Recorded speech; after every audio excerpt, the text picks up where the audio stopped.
dhufee as ga'uunsaa akka salphaatti miti.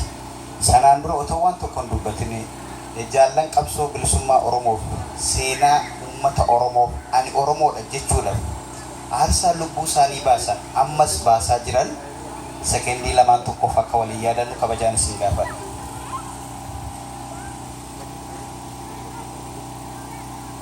Galatoomaa. Dhugaatti kana dura hirmaannaa yeroo dheeraa nan qaba waldaa Maccaa Tuulamaa kaasee xiqqummaa hamma tokko aadaa kana keessatti an guddadhe. Aadaan kun seerota mataasaa danda'an hayyoonni na caala beekanis ni jiru garuu akkuma dargaggootaatti xiqqoo laalanii dubbadhu jedhan yoo ta'eef galatoomiin jedhaan. Kaaniif irreechi dhugumaan waan dhugaa waan ta'eef hin badin jiraatee aga har'aa ga'e jechuudha. Kana kan jiraachise ilmaanuma Oromoo otoo galma isaa diiganii bataskaana yookiin immoo beeta kiristaanaa irratti ijaaraa jiran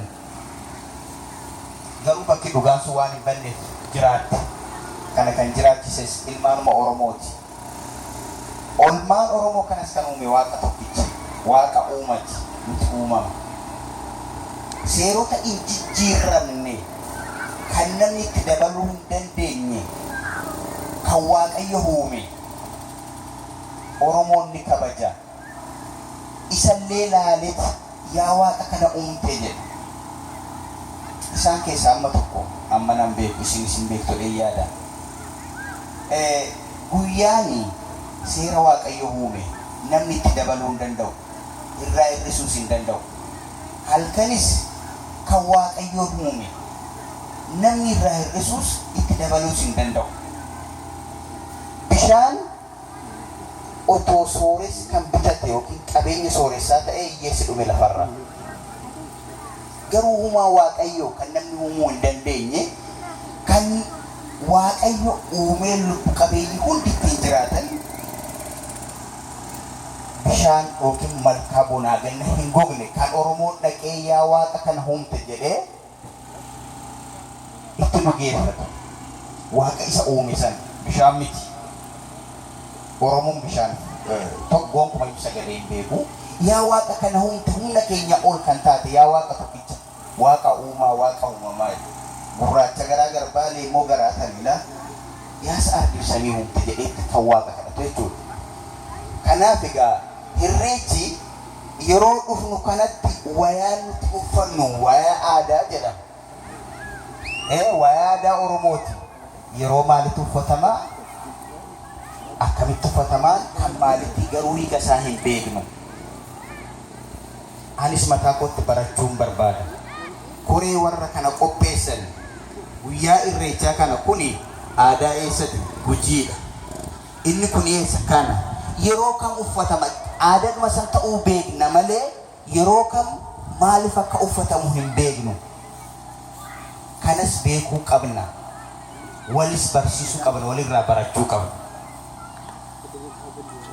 Kanaaf Badrii fi koree isaa waliin qopheessan hedduu galateeffachaa akka kana nuu qopheessan isaan nan gaafadha jechuudha. Amma kanayyuu moo walitti dhufnee guyyaa irreecha kana kabajuun keenya waan guddaa tokko sanuu biyya ambaa keessatti. Kanaaf irreechi uumadhuma sana kadhachuudhaaf Oromoo kan yaa waaqa uumaa kan biraa hin jiru. Amantii gara biraa otoon hin dhaqini yoo ilaaltan hundumtii boca kanaati malee kuni boca sanaa miti.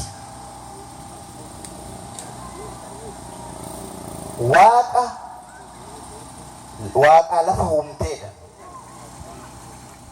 Kan lubbu qabeeyyii hunda uumteedha Oromoon. Tokkicha maqaa dhibbaadha. Nuti kan beeknu yaa waaqenna maqaa tokkicha san beekna malee 99 Rabbi haa beeku numti hanuume haa beeku. Uumaa kana dhugeeffanna. Kanaaf yeroo keessa dabarretti waldaan Maccaa Tuulamaa akkasumas waldaan waaqeffannaa jalqaba Bishooftutti bu'uuree sana booddee moo Finfinneetti ol dhufee waldaa Maccaa Tuulamaa keessatti gaafa dhaabbatu bu'aa ba'iitu guddaatu isa qunnamaa ture.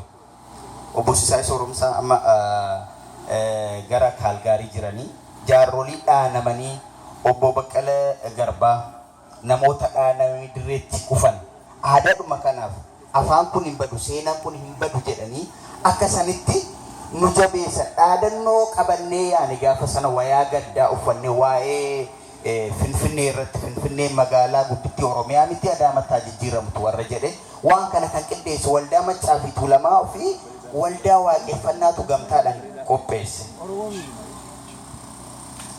Waldaan kun egaa Waaqayyo wanti inni barbaadu nurraa maalinni kan mirga keetti bu'u ofirraa dhoowwi mirga namaa hin tuqin ana Waaqayyo na kabajisiin jedha Waaqni nama lee hin jiru siin jedha tokkichuma kan inni kadhatu seera qaba duratti asitti waa'ee daddarbaatu darbatamaa ture ishiin xiqqoo tokko dubbachuu barbaada maalinni abbaatu beeka waan daddarbaa nyaate fedha Oromoon daddarbaan hin nyaatamu maaliif isa jedheetti nan gaafachaa ture akaakayyuun koo ayyaantudha warra ayyaantu taatan ni beektu midhaan kana dura ogaa nyaachuudhaaf qopheessani lafatti daddarbuudha maaliif ennaan anis lafarraa hin argame midhaan kunis lafarraa argame boodas kana hin nyaatu isuma anis dura hin nyaadhu inni haa nyaatu jenneeti malee wanni biraa hin jiru jedhan isa kanaafi baga dukkana gannaa nagaan baatanii booqaa birraa hagartanii siin jedha beekus kana hayyoonni keenya immoo daran jajjabeessuu dandeessu injifannoo uummata Oromootiif siin jedha.